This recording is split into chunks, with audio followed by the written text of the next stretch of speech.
Kate stared at the rain-streaked window of her small apartment, her fingers trembling as she held the unopened letter.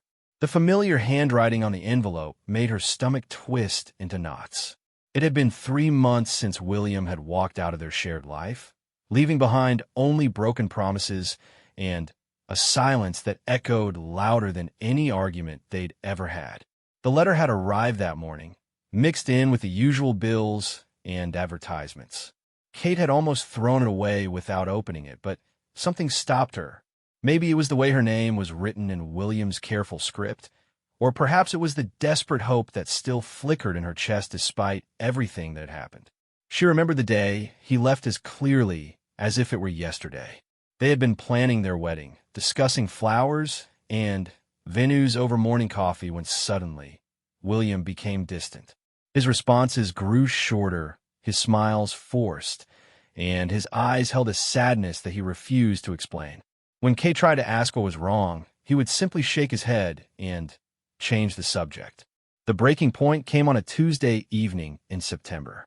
Kate had been excited to show William the wedding dress she'd finally chosen after weeks of searching. She had hung it carefully in their bedroom closet, imagining his reaction when he saw her walking down the aisle.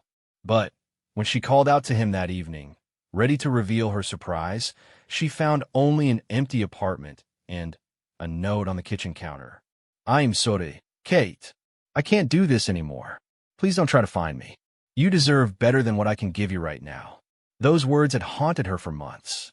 She had read and reread the note until the paper became worn and fragile from her tears. Kate had called his phone countless times, but it went straight to voicemail. She had driven by his office, but his colleagues said he had taken an indefinite leave of absence. It was as if William had simply vanished from the face of the earth. The weeks that followed were the darkest of Kate's life. She found herself unable to eat, sleep, or concentrate on anything. Her friends tried to help, bringing her food and forcing her to leave the apartment, but Kate felt like she was living in a fog. The wedding had to be canceled, vendors contacted, deposits lost. Each phone call was another reminder of the future that had been snatched away from her. Kate's sister Emma had been her lifeline during those terrible weeks. Emma would arrive unannounced with groceries or simply sit with Kate in silence when words felt too heavy. It was Emma who finally convinced Kate to see a therapist, and it was Emma who helped her start the slow process of rebuilding her life. Dr. Martinez, Kate's therapist, had helped her understand that grief for the living could be even more complicated than mourning the dead. "When someone dies, we have closure," she had explained during one of their sessions. "But when someone simply disappears from your life without explanation, your mind keeps searching for answers that may never come." Kate had slowly begun to accept this reality. She had returned to her job at the local library, found comfort in the quiet routine of organizing books and helping patrons. She had even started taking evening art classes, something she had always wanted to do, but never had time for when she was with William. The painting helped her express emotions that she couldn't put into words. But now, holding this letter, all of those carefully constructed walls she had built around her heart felt ready to crumble. Her hands shook as she turned the envelope over, looking for clues about what might be inside. The postmark was from 3 days ago, sent from a town 2 hours away that she had never heard William mention before. Kate set the letter down on her coffee table and walked to the kitchen to make herself a cup of tea. She needed to calm her nerves before reading whatever William had to say. As the kettle heated, she found herself remembering the good times they had shared. The way William would make her laugh until her sides hurt. How he would surprise her with little notes hidden in her purse or tucked into her books. The gentle way he would brush her hair away from her face when she was concentrating on something. They had met at a bookstore 3 years ago. Kate was reaching for a book on the top shelf when William appeared beside her, easily retrieving it and handing it to her with a shy smile. They had ended up talking for hours about literature and life, sharing coffee at the small cafe attached to the store. Kate had felt an immediate connection with him, as if she had found someone who understood her on a level she had never experienced before. Their relationship had been like something out of a fairy tale, at least in the beginning. William was thoughtful and kind, always remembering little details about Kate's day and showing up with her favorite flowers just because. He would listen to her talk about her work at the library with genuine interest, and he supported her dreams of maybe writing a book someday. Kate had felt like the luckiest woman in the world. The kettle's whistle brought Kate back to the present. She made her tea and returned to the living room, where the letter waited like a ticking bomb. She had spent months wondering if William was okay, if he was safe, if he ever thought about her. Part of her was terrified that this letter might contain news she wasn't ready to hear. What if he had found someone else? What if he was writing to ask for his grandmother's ring back? What if he was simply writing to tell her definitively that it was over? But another part of her, the part that had never stopped loving him despite everything, desperately wanted to know the truth. She needed to understand why the man who had once told her he couldn't imagine his life without her had simply walked away without explanation. Kate picked up the letter again, noting how thick it was. This wasn't a quick note or a simple goodbye. This was substantial, several pages at least. Her heart began to race as she carefully opened the envelope, trying not to tear the paper inside. The first thing she saw was William's handwriting, the same careful script that had once written, "I love you" on birthday cards and anniversary notes. The date at the top showed he had written this letter just 4 days ago. Kate took a deep breath and began to read. "My dearest Kate, I know I have no right to write to you after what I did, after how I left things between us. I know that my disappearance must have caused you incredible pain, and I am more sorry for that than you could ever know. I have started this letter 100 times over the past 3 months, but I could never find the right words to explain what happened, to make you understand why I had to leave." Kate's eyes filled with tears as she read those opening lines. Even seeing his words on paper brought back a flood of emotions she thought she had gotten under control. She continued reading, her hands still shaking. "I need you to know that leaving you was the hardest thing I have ever had to do. Every day since I left, I have thought about picking up the phone and calling you, showing up at your door, and begging for your forgiveness. But I couldn't do that to you, not without being able to tell you everything, and I wasn't ready to do that until now." Kate paused in her reading, wiping away the tears that had started to fall. What did he mean by everything? What was he not ready to tell her before? Outside, the rain had started to fall harder, creating a rhythmic pattern against her windows.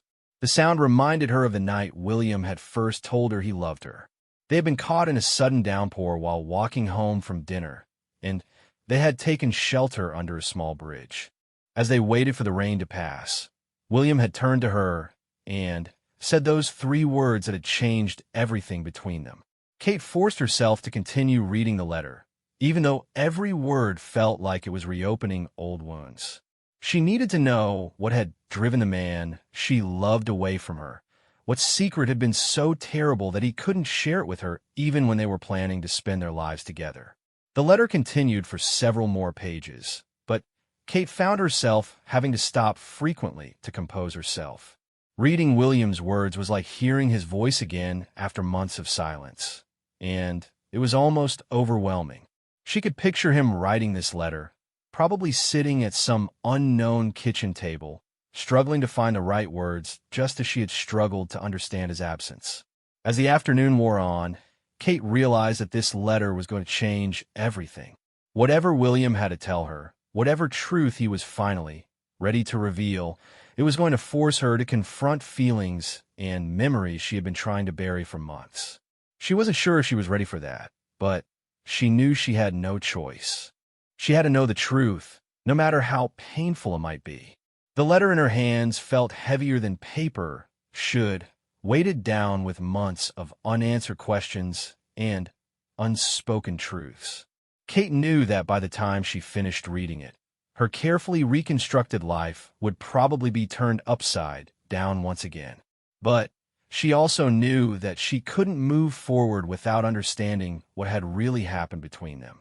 Thunder rumbled in the distance, and Kate pulled a blanket around her shoulders as she prepared to dive deeper into William's explanation. Whatever came next, whatever revelations awaited her in the remaining pages, she was finally going to get the answer she had been desperately seeking for 3 long months. Kate turned to the second page of William's letter, her heart pounding so hard she could hear it in her ears. The rain outside had intensified, creating a cocoon of sound around her small apartment. She pulled her knees up to her chest and continued reading, unprepared for the words that would shatter everything she thought she knew about the man she had loved. Kate, the reason I had to leave has nothing to do with you, and everything to do with something I should have told you from the very beginning of our relationship. I have been living with a secret that I thought I could handle on my own, but as our wedding day approached, I realized that I couldn't build a marriage on a foundation of lies. Kate's breath caught in her throat. A secret? What kind of secret could be so terrible that it would make William abandon their entire future together? She thought back to their time together, searching for clues she might have missed. Had there been signs that something was wrong? Red flags she had ignored because she was so happy? 3 years ago, just before we met, I was diagnosed with Huntington's disease. If you're not familiar with it, Huntington's is a genetic disorder that affects the brain. It causes the progressive breakdown of nerve cells, leading to movement, cognitive, and psychiatric disorders. There is no cure, and the symptoms get worse over time until Kate dropped the letter, her hands flying to her mouth to stifle a sob. Huntington's disease. She knew what that meant. She had studied it briefly in college, and she remembered the devastating progression of symptoms. The involuntary movements, the difficulty speaking and swallowing, the cognitive decline, and eventually death. William was facing a future that would slowly strip away everything that made him who he was. She picked up the letter again with trembling hands, tears streaming down her face as she continued reading. My father died from Huntington's when I was 22. I watched him deteriorate over the course of 10 years, watched my mother care for him as he slowly lost himself to this disease. When I started showing early symptoms, small tremors in my hands, difficulty concentrating, mood swings that I couldn't control, I knew what was happening to me. Kate remembered those mood swings now. In the months before William left, he had become increasingly irritable and distant.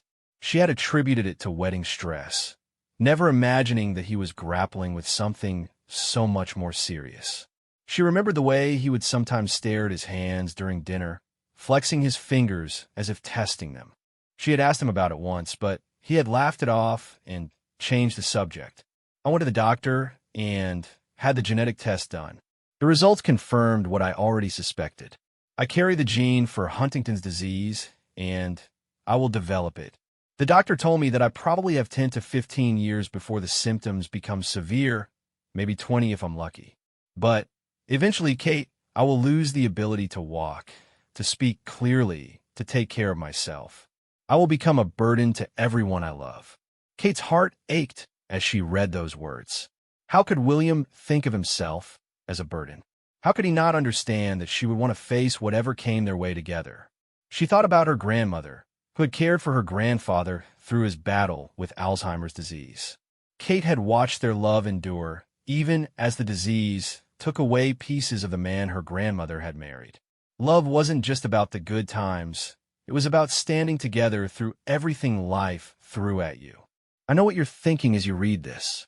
You're probably angry that I didn't tell you, that I didn't give you the choice to decide for yourself whether you wanted to be with someone who has this diagnosis. You have every right to be angry with me. I was a coward. I was selfish.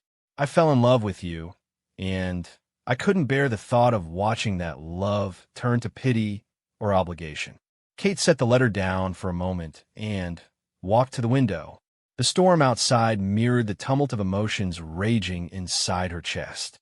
She was angry, but not for the reason William thought. She was angry that he had faced this devastating diagnosis alone. She was angry that he had spent months carrying this burden without letting her help. She was angry that he had made decisions about their future without including her in the conversation. But underneath the anger was a profound sadness. Sadness for the fear William must have felt when he received his diagnosis. Sadness for the lonely nights he must have spent thinking about his future, about their future together. sadness for all the time they had lost because he was too afraid to trust her with the truth. She returned to the letter, needing to know more about what William had been going through during those final weeks before he left. The hardest part was watching you plan our wedding, seeing the joy in your eyes as you talked about our future together. You would talk about the children we might have, the house we would buy, the trips we would take when we retired. Every word felt like a knife in my heart, because I knew that the future you were imagining would never happen. Not the way you pictured it. Kate remembered those conversations now with new clarity. She had noticed that William seemed less enthusiastic about their wedding plans as time went on, but she had assumed he was just overwhelmed by all the details. Men often seemed less interested in wedding planning, she had told herself. She had never imagined that he was pulling away because he was trying to protect her from a future he saw as hopeless. I started researching Huntington's disease obsessively, reading every medical journal I could find, looking for any sign that there might be a cure on the horizon. I contacted specialists across the country, hoping someone might tell me that the early test results were wrong or that there was some experimental treatment that could help. But the answer was always the same. There is no cure. There is no stopping this disease once it starts. Kate could imagine William spending sleepless nights hunched over his computer, desperately searching for hope in medical websites and research papers. She wished she could have been there with him, helping him navigate the overwhelming amount of information, holding his hand when the reality of his diagnosis became too much to bear. I considered telling you 1,000 times. I would practice the conversation in my head, trying to find the right words to explain what was happening. But every time I looked at your beautiful, trusting face, I lost my nerve. How could I destroy your happiness with news that would change everything? How could I ask you to tie your life to someone who might not remember your name in 10 years? The letter went on to describe the internal battle William had fought in the weeks leading up to his departure. He wrote about lying awake at night, watching Kate sleep peacefully beside him, knowing that his secret was creating a wall between them that grew higher with each passing day.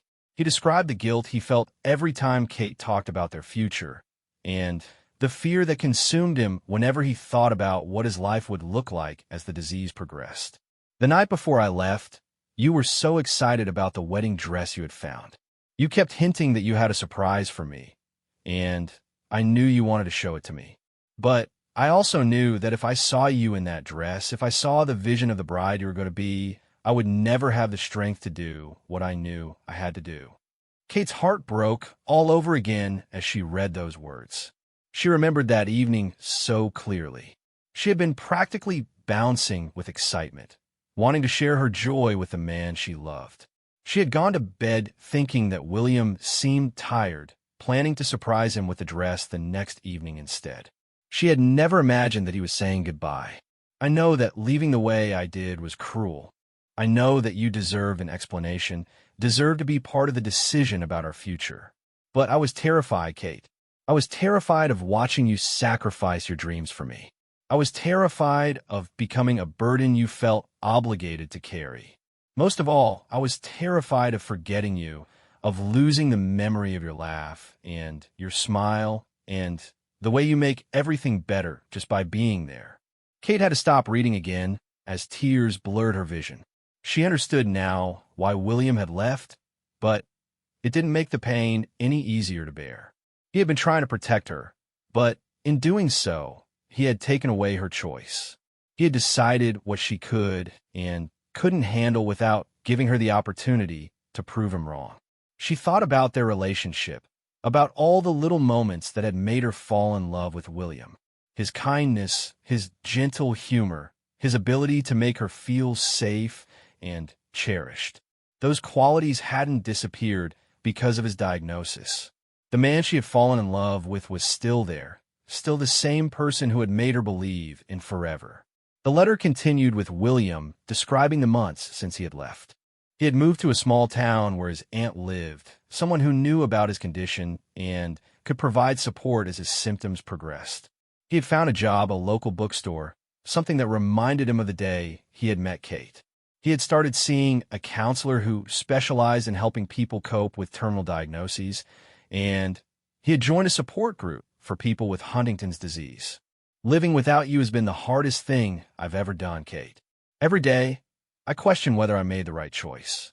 I see other couples in the support group who are facing this disease together, and I wonder if I was too proud or too scared to ask for your help.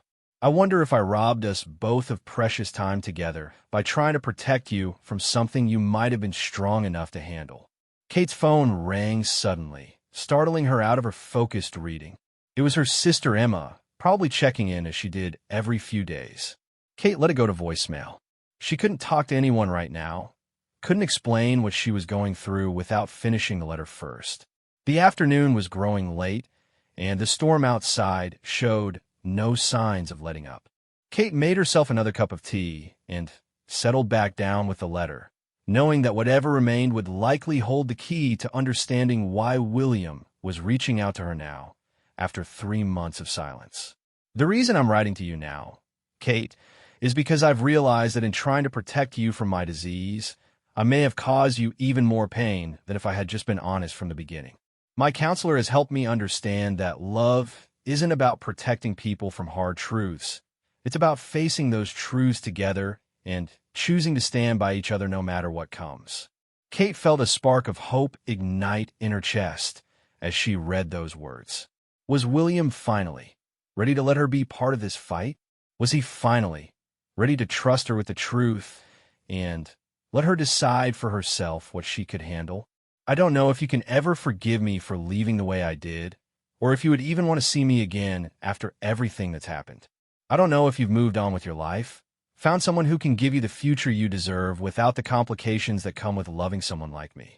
But I had to write this letter because I couldn't live with myself if I didn't at least try to explain, didn't give you the truth you deserved to have from the beginning.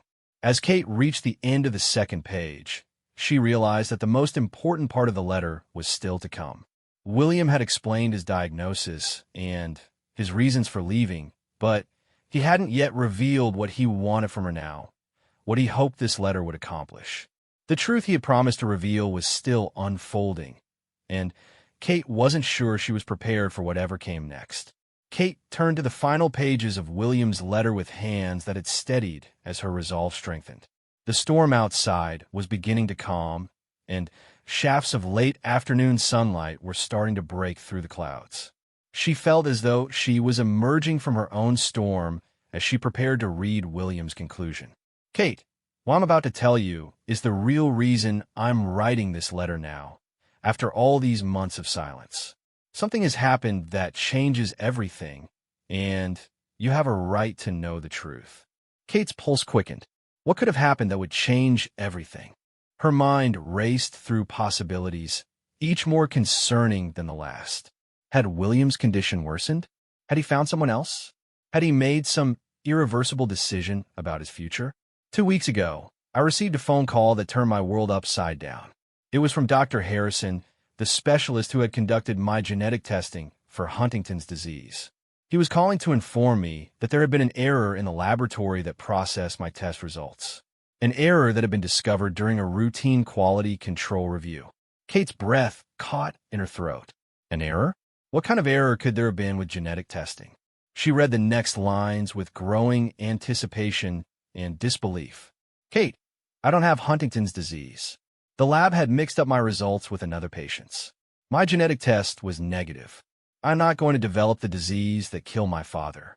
The symptoms I thought I was experiencing, the tremors, the mood changes, the difficulty concentrating, were all stress-related. They were caused by the fear and anxiety of thinking I had a terminal illness, not by any actual disease. Kate dropped the letter and stood up so quickly that her head spun. She read the paragraph again, and then, a third time, unable to process what William was telling her. He didn't have Huntington's disease. All of this, his departure, their destroyed relationship, months of heartbreak and confusion, had been based on a mistake, a laboratory error that had torn their lives apart. The relief I felt when Dr. Harrison explained the mistake was overwhelming, but it was immediately followed by a crushing guilt that I'm still struggling to comprehend. I destroyed our relationship, broke your heart, and threw away our future together because of a laboratory error. I can never adequately express how sorry I am for the pain I've caused you, for the months of grief and confusion you've endured because of my cowardice and this terrible mistake." Kate sank back in her chair, her mind reeling with the implications of this revelation. William was healthy. He wasn't facing a degenerative disease. He wasn't going to slowly lose himself to an illness that would steal everything that made him who he was. All the anguish, all the nights she had cried herself to sleep wondering if he was okay, all the careful rebuilding of her life, it had all been unnecessary. But as the initial shock wore off, Kate found herself grappling with a complex mix of emotions. Relief that William was healthy was tangled with anger that he had put them both through this ordeal unnecessarily. Joy that he wasn't facing a terminal diagnosis was complicated by hurt that he had made such a monumental decision without including her. Love for the man she had never stopped caring about warred with resentment over the months of pain he had caused. "I know that telling you this doesn't undo the damage I've done to our relationship.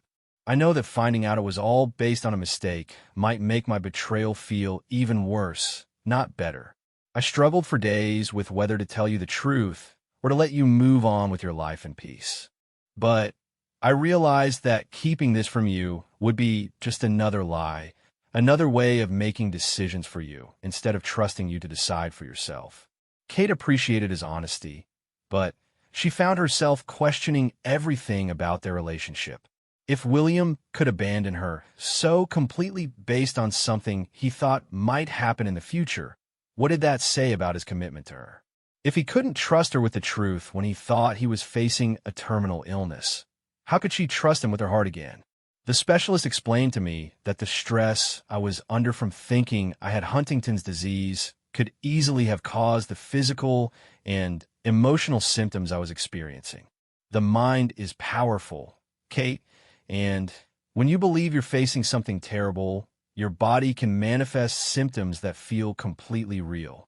I was so convinced that I was following in my father's footsteps that I interpreted every small tremor, every moment of forgetfulness, as confirmation of my diagnosis." Kate thought about the months before William left, remembering now how he had seemed to scrutinize his own behavior. She recalled finding him in their bathroom one morning, staring at his reflection in the mirror with an expression of such sadness that she had immediately asked what was wrong. He had claimed he was just tired from work, but she could see now that he had been looking for signs of the disease he thought was already changing him. "I want you to know that I understand if you can never forgive me for this. I understand if the trust between us is too broken to repair. I understand if you've moved on with your life and found happiness with someone who won't run away when things get difficult. But I also need you to know that not a day has passed since I left that I haven't regretted my decision. Not a day has passed that I haven't missed you and wished I could undo the hurt I caused." Kate set the letter down and walked to the window again. The storm had moved on, leaving behind clean air and the golden light of late afternoon. She could see her neighbors beginning to emerge from their homes, assessing the storm damage and cleaning up the debris left behind. It seemed like an apt metaphor for her own situation, trying to figure out what could be salvaged and what needed to be rebuilt from scratch. She returned to the letter for the final pages, curious about what William hoped to accomplish by reaching out to her now. "I'm not writing this letter to ask you to take me back, Kate, although I would be lying if I said that wasn't what I desperately want. I'm writing because you deserve the truth from the beginning, and you deserve it now. I'm writing because I realize that keeping this secret from you would be just another way of trying to protect you from something I think you can't handle, and I can't make that mistake again." Kate felt a small smile tug at the corner of her mouth despite everything. At least William had learned something from this experience. At least he understood now that making unilateral decisions about their relationship wasn't protecting her. It was betraying her trust and taking away her agency. "If you're willing, I would like to see you. I would like the chance to apologize in person, to answer any questions you might have, and to start the long process of rebuilding your trust if that's something you're open to. I'm not asking for promises or commitments. I'm not asking you to forget what happened or pretend that everything can go back to the way it was before. I'm just asking for a chance to show you that I've learned from this experience, that I understand now what it means to truly trust someone with your heart. Kate found herself considering the possibility of seeing William again. Part of her yearned for that reunion, wanted to look into his eyes and see for herself that he was okay, that he was the man she had fallen in love with, and not someone forever changed by fear and illness. But another part of her was terrified of opening herself up to that level of pain again. What if he left again the next time something difficult happened? What if this experience had damaged something fundamental in their relationship that couldn't be repaired? I've enclosed my address and phone number with this letter. I'm staying at my aunt's house in Millbrook, helping her with her garden and working at the local bookstore while I figure out what comes next in my life. I check my mail every day, hoping for some word from you, but I understand if I never hear back. I understand if this letter is too little, too late. Kate looked at the address written at the bottom of the letter. Millbrook was only 2 hours away. She could drive there this afternoon if she wanted to. She could be standing face to face with William before the day was over. But did she want that? Was she ready for that conversation? Whatever you decide, Kate, I want you to know that loving you was the best thing that ever happened to me. You made me believe in happiness in a way I never had before. You made me want to be a better man, even when I failed to live up to that standard. If I never see you again, I will carry the memory of our love with me for the rest of my life, and I will be grateful for every moment we shared together. The letter ended with simply, "All my love, William," written in the careful script that Kate had once known so well. She sat in silence for a long time after finishing it, watching the late afternoon sun paint golden patterns on her floor as she processed everything she had learned. William was healthy. The future they had planned together was still possible, at least from a medical standpoint. But so much had changed in the months since he left. Kate had changed. She had learned that she was stronger than she knew, that she could survive heartbreak and rebuild her life from the ground up. She had discovered interests and strengths she didn't know she possessed. She was no longer the same woman who had been so devastated by William's departure that she could barely function. Kate thought about the art classes she had been taking, about the painting she had completed just last week, an abstract piece in blues and grays that captured the melancholy beauty of rainy afternoons. She thought about the promotion she had earned at the library, about the way her confidence had grown as she took on new responsibilities, and discovered that she was capable of more than she had ever imagined. As the sun set outside her window, Kate made her decision. She walked to her desk and pulled out a piece of paper and a pen. Whatever happened next, it would be her choice this time. William had finally given her the truth, and now it was up to her to decide what to do with it. "Dear William," she began, her hand steady as she wrote, "I received your letter today, and I need time to process everything you've told me. But I think we need to talk. I'll drive to Millbrook this weekend. There's a coffee shop on Main Street. I remember seeing it when I drove through town last year. Meet me there Saturday at 2 p.m. if you want to have that conversation." Kate paused in her writing, considering what else she wanted to say. Finally, she added, "I'm not making any promises about what this means for us, William. Too much has happened for things to simply go back to the way they were. But you're right that I deserve the truth, and now that I have it, I think we both deserve the chance to decide what comes next. Together this time." She signed the letter simply Kate and addressed the envelope to the Millbrook address William had provided. She would mail it first thing in the morning, and then she would spend the next few days preparing herself for what might be the most important conversation of her life. As Kate got ready for bed that night, she felt something she hadn't experienced in months, a sense of possibility. She didn't know what would happen when she saw William again. She didn't know if they could rebuild what they had lost or if they would discover that too much damage had been done. But for the first time since he left, she felt like she had some control over her own destiny.